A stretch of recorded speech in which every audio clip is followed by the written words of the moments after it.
everyone, Lindsay here for MMO Attack. I'm talking to Chris Wilson, and he makes a very awesome game called Path of Exiles, and we're going to talk about that today. Hi. How's your GDC going? It's really amazing. It's my first GDC, so Yay. It's very overwhelming. Awesome. Yeah. So we were just talking before the camera started rolling. Who did you talk to last night? I got to speak to Jay Wilson for 3 hours about Diablo 3, which is the highlight of my trip so far. Awesome. Did you get any pictures with him? I did get a picture with him, yes, so our fans are going to love that. Picture didn't happen, right? Yeah, exactly. How exciting. Are you going to frame it in your office? You should. I'll try. You'll try. We'll see how that goes. Everyone's like, Chris, this is weird. It is a bit creepy, yes. It's only creepy if one of you has your pants off. He doesn't know that I followed him from his talk, you see. So. Oh, got it. Well, then it's not creepy because he doesn't know, right? Only Fair you enough. know. And the fans. And the fans. So why was talking to Jay last night so important for you? Well, he works on Diablo 3. Relatively similar game to us, so it was really interesting to look at the things that they did well, the things they did wrong, and to talk about the pros and cons of these decisions. Because to some extent, when developing this type of game, there's a lot of lock-in where you make a decision, and then if it's correct, that's great, and if it's wrong, you can't just immediately revert the decision. You know, we face this a lot, where there's things where the players have got used to how things work, and it would be great to just change it, but we're worried that we can't destroy existing characters and that kind of thing. So it's always a compromise, trying to improve the game while still keeping the players who are playing on their current characters happy. Right. Do you draw a lot from community feedback in your forums? Yeah, we spend a lot of time reading the forum and talking to people in game and on Reddit and stuff. Yay, I'm glad you use Reddit. It's a great tool. Yeah, it is. Awesome. So you spoke to Jay Wilson and you had his talk yesterday. What was that about? His talk was about the design pillars of Diablo 3. So he went through what was important in their design and what worked and didn't work, and it was very, very interesting. Are you able to pull from any of that information from Path of Exile? To some extent, yes. I mean, I've seen a lot of that content before online where they've discussed it, but it was really good to see it summarized in an hour, especially considering it's that up-to-date view, right up to yesterday, his current opinions on the topics. Wow, so super fresh. Yes. Yeah, delightful. And so he obviously talked about things that didn't work. Are you able to use any of that for you? Some of it's relevant, some of it isn't relevant, depending on, the games are relatively divergent from their common ancestor, which is earlier action RPGs like Diablo 2. We have a hardcore focus in our game, a lot of kind of character customization that's locked in, where you choose your direction and you're set on that course, and if it doesn't work, you want to try a different character rather than change your current one to be slightly different. And so there are some similarities and some differences, but it's very interesting to learn the lessons, even if they're very general lessons. Right. So why did you go with so much detail in terms of item customization and this web of passive skill trees that you have? So part of this is because we're big action RPG fans, and that's what we wanted to play. So it was cool to us, so we hoped it would be cool to the players. Nice. And it is. Apparently you have a Thank you. whole... Yeah, no problem. And it's open beta right now. Yes, it is. Do you have a release date? We're looking at roughly September this year, and that's because we have a large block of content that we're working on, which we hope to have ready by then. Can you tell us anything about that? Well, when we entered open beta, we have 3 acts in the game, and the 3rd act isn't quite finished yet. There's some loose ends we want to tie up, add another big finale boss fight towards the end, some side areas, improve the quests.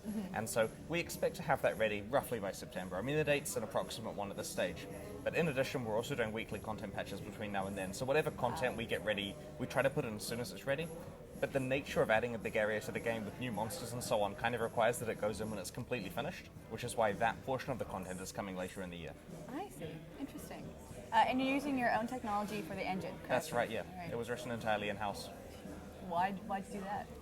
It was cheaper. I mean, Was it? we funded the game based on our savings and, the savings of friends and family and stuff. So we had to take cheap, smart options rather than buying tools because we just couldn't afford them. Economical? Yes, indeed. Well, where possible, we'll try to think of a way which saves us money to solve a problem. Got it. And so why free to play in that case? Following up. When we started the project in 2006, there weren't any Western free games. It was popular in Asian markets. Games like MapleStory were doing really well. So we had this plan to be the first free-to-play game in Western markets. Then it took 6 years to make the game. So we were not the first. And since then, the term free-to-play has become poisoned a bit by games that sell advantage and experience potions and a ton of convenience options, which are almost cheating, if you see what I mean. Yes. So we've been very clear that while our game is free, we don't sell advantage in that way. And so this is something our fans actually really appreciate. Ethical microtransactions. That's right, yes. Delightful. Okay, so then is there anything you can tell us about anything that's coming up that we should be aware of? Any new maps or anything, or just any new classes or anything? Okay, so one of the things we're focusing on this year is recently we started doing a system of races in the game where basically we have the ability to run these short-term events which vary between an hour and a week which is like a fresh server. You can basically play on new characters that only play with the other new characters. Awesome. And we can permute the game rules and change it so that the game is different than it normally is. So we've been running a schedule of these to try it out, a few a day to see how it goes. And we've been getting a lot of really good player reception. So our intention is to ramp this up so that it's a major part of, like, when a player's playing Path of Exile, he's playing the core game, but he's also really interested in what races are going on, because they're a good opportunity to start new characters that you then get to keep, of course. Neat. Do you have a favorite one to play? I enjoy the 1 hour races because I can fit them in my workday without people thinking I'm slacking off. But yeah, they're pretty cool actually. It's about an hour is a good length of time that is very easy to commit to playing a game while you've got other stuff going on. Awesome. All right. Is there anything else you'd like to talk about?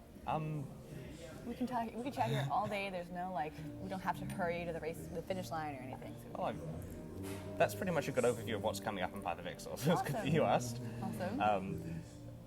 I'm not really sure what else to discuss. I mean, we can talk about GDC, we for can example. totally talk about okay. Yeah. What is the coolest thing you've seen so far besides Steve Wilson?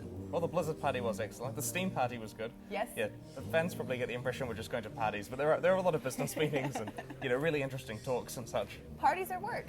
Yes, they are. Yeah. With the networking. Yeah, it's all the networking and the elbow rubbing and the card changing and all that stuff, and being awkward until you get drunk enough to actually be buddy. Fair enough. Yeah. Because I don't know anyone, I find it important to just walk up to random guys and say, "What do you work on?" Some of them find it weird, but we collect a lot of business cards that way. Yeah, right? Awesome. Yeah. Cool beans. Anything else? Have you had a chance to see any of the new games coming out? I've had a brief look around the show floor. Yeah. I prefer doing business meetings and journalist stuff with regard to using the time, because I can see most of the products there on the internet if I need to.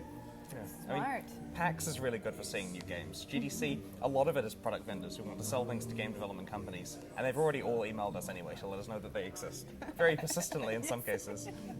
Hey, we're here. Hey, we're here. Hey, Yes, we're indeed. here. You should see us at GDC. See Book us- in a time. Yeah. It's GDC, come on, we're here. Yes.